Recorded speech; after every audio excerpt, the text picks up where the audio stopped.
Good morning বন্ধুরা, তোমরা কেমন আছো? আশা করি তোমরা সবাই ভালো আছো। আজকে সকালবেলাটা একদম বাজার হাট মুদিখানা দিয়েই শুরু করে দিলাম।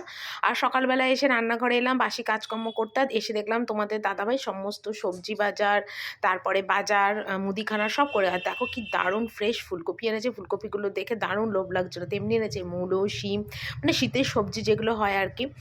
তো সব নিয়ে এসছে। তো আমি কিন্তু এখন একটু বেরোবো, আর কেন বেরোবো সেটা তোমাদের একটু পরেই বলছি। তো আমি একদম ফ্রেশ হয়ে চান ঠান করে আমি বেরিয়েছিলাম ঠাকুর ঘরের কিছু জিনিসপত্র কিনতে যাওয়ার জন্য। অনেক দিন ধরেই ভাবছি ঠাকুর ঘরের মোম, ধূপকাঠি, তেল, ঘি, এগুলো কিছুই নেই, কর্পূর কিচ্ছু নেই। তো সেগুলোই আমি আজকে আনতে গেলাম। প্রায় আজকে 1000 টাকার মতন ঠাকুর ঘরের জিনিস কিনলাম, নিজের হাতের পয়সা দিয়েই কিনেছি। কারণ দুর্গাপুজোর সময়ও ঠাকুর ঘরে আমি কিচ্ছু কিনে দিতে পারিনি।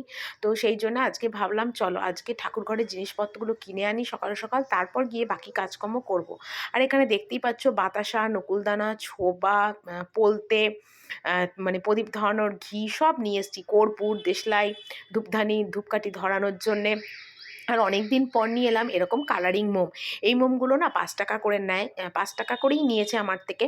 আর এই মোমগুলো না আমার ভীষণ ভালো লাগে। তো এগুলো সব ঠাকুর ঘরের জিনিস নিয়ে এসে সোজা চলে এলাম একদম রান্নাঘরে, কেন রান্নার পার্টও তো চোকাতে হবে আমায়, কি কি রান্না করব না করব সবটা। তো ওপর থেকে সবাইকে জিজ্ঞেস করে এলাম যে কি কি রান্না আজকে করব। তো সেই জন্যে সকালবেলাতেই তোমার রান্নার কাজটা আগে শুরু করলাম। আর সকালবেলা উঠে যেরকম আমার চান করা, বাসি জামা কাপড় ছাড়া, ঘর মোছা, বাসন মাজা, এগুলো কিন্তু সকাল সকাল আমার হয়ে গেছিলো। স্নান করেই কিন্তু আমি ঠাকুর ঘরের সমস্ত জিনিসগুলো কিনতে গেছিলাম। তো আমি একাই গেছিলাম, বাবুকে আর আজকে নিয়ে যাইনি, কারণ সকালবেলার টাইমটা তো অনেকটা তাড়া থাকে, কারণ রান্না করব। এটা একটা বিশাল আমার মাথার মধ্যে হেডেক থাকে। তার মানে এখন শাশুড়ি কেটে দিচ্ছে না, শরীর ভালো না বলে আমাকেই সমস্ত কেটে কুটে গুছাতে হচ্ছে। তো এখানে দেখো শিম চচ্চড়ি করবো বলে এখানে মূলো, ফুলকপি, শিম, কুমড়ো সমস্ত একদম ঝুরি ঝুরি করে কেটেছি। কুমড়ো ভাজা হবে, আর এখানে দেখো ফুলকপি আলুর একটা রুটি রাত্রিবেলার জন্য তরকারি হবে। আর এখানে হবে মূলো দিয়ে, ফুলকপি দিয়ে, আলু দিয়ে মাছের ঝোল। আর শীতকালে কিন্তু মূলো ফুলকপি দিয়ে মাছের ঝোল খেতে কিন্তু বেশ ভালো লাগে। তারপর দেখো নিয়ে এসছে কাতলা মাছ। আগে তোমাদের আর দেখানোর সময় হয়নি, তো কাতলা মাছগুলো ভালো করে গরম জল দিয়ে ধুয়ে নিলাম, নিয়ে এখানে নুন হলুদ মাখাচ্ছি। আর তোমাদের দাদাভাই কিন্তু মানে মাছের তেল খেতে তো ভীষণই ভালোবাসে, সেটা আর বলে লাভ নেই। তো যাই হোক, এখানে মানে মাছটা আগে বসিয়ে দেবো। মাছটা বসিয়ে দিলে আমার অনেকটাই তাড়াতাড়ি হয়ে যাবে আর কি। আর এখানে দেখো প্রেশার কুকারে মুসুর ডালটা মানে জল দিয়ে রেখেছি। কারণ মুসুর ডালটা না জল দিয়ে রাখলে ডালটা পরিমাণেও অনেকটা বেড়ে যায়, ফুলে ওঠে, আর সিদ্ধটাও খুব ভালো হয়। আর অল্প করে মাছের তেল এনেছিল শুধু তোমাদের দাদাভাইয়ের জন্যে, কারণ তোমাদের দাদাভাই মানে মাছের তেল খেতে ভীষণ ভালোবাসে। আর মাছ যে দাদাটার থেকে নেয়, তো 12 মাসের যেহেতু কাস্টমার, সেই জন্য তেলটুকুনি না তোমাদের দাদাভাইকে বেশিরভাগই ফ্রি দিয়ে দেয়, মানে অল্প তেল হলে। আর যদি বেশি পরিমাণে তেল আনা হয় তাহলে কিন্তু সেটার পয়সা দেয়। তো যাই হোক, আজকের তেলটা তোমাদের দাদাভাইকে ফ্রিতেই দিয়েছে, 10-20 টাকার তেল, যেহেতু তোমাদের দাদাভাই তেলটা খেতে ভীষণ ভালোবাসে।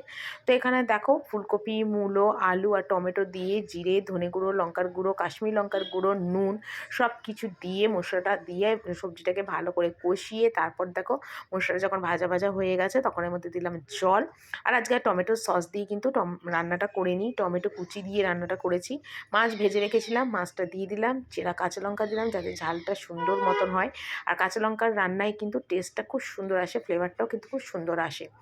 তো একটুখানি জল দিচ্ছি, কারণ হলো মূলোটার আলুটা একটু মানে শক্ত শক্ত আছে। আর আমাদের বাড়িতে না মাছের পাতলা ঝোলটাই সবাই খেতে খুব ভালোবাসে, সেই জন্য পাতলা মাছের ঝোলটাই করছি। তো একটু নুন দিলাম, যেহেতু জলটা দিলাম বলে একটু নুন দিলাম। তো ভালো করে ফুটুক। তো আবার এলাম ওপরে, সকালে যেগুলো সব কেচেছিলাম শুকিয়ে গেছে। আর বাবুকে চান করতে পাঠালাম, গরম জল বসিয়ে গেছি মেশিনে। তো গরম জলটা আবার খুলে দেওয়ার জন্যই আবার এলাম। এক ঢেলে দুই পাখি, ছাদের জামা কাপড়গুলো তুলে নিয়ে যাই। আর বাবু চানে ঢুকেছে, বাবুর গরম জলে মেশিনটা একটু খুলে দিয়ে যাই। হাঁপাচ্ছে শরীর, এখনো পর্যন্ত রান্না হয়নি। কি আর বলবো তোমাদের, বসিয়ে এসছি, রাতের রান্নাটা বসিয়ে এসছি। মানে একটা বেলা অন্তত একটু রেস্টের দরকার, একভাবে দুবেলা সম্ভব হচ্ছে না।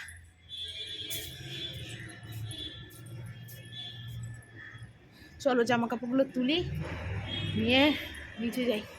চলো তোমাদের একবার রান্না দেখি দিই। আজকে অনেক রকম রান্না করেছি। এখানে দেখো ভাত, ডাল সিদ্ধ, আলু সিদ্ধ রোজকার মতো। এখানে করেছি মুসুরির ডাল, কালো জিরে কাঁচা লঙ্কা ফোড়ন দিয়ে। আর এটা চচ্চড়ি তোমাদের দাদাভাইয়ের বেড়ে রেখেছি। মাছের তেল ভাজা, মাছের তেলটা আজকে খুব ভালো এনেছি। একটু তেলে কতটা তেল বেরিয়েছে। আচ্ছা, এখানে এনেছি দেখো কাতলা মাছের ঝোল, মূলো দিয়ে, দেখো মূলো দিয়ে ফুলকপি দিয়ে কাতলা মাছের একটা পাতলা করে ঝোল আলু দিয়ে। এখানে করেছি দেখো চচ্চড়ি, শিম, মূলো, বেগুন, কুমড়ো সব দিয়ে, বেগুন টেগুন দিয়ে একটা শিম চচ্চড়ি। আর এখানে করেছি ফুলকপি আলুর তরকারি, যেটা রাত্রিবেলা। ঠিক আছে, তো এই হলো আমার দুপুরবেলার মেনু।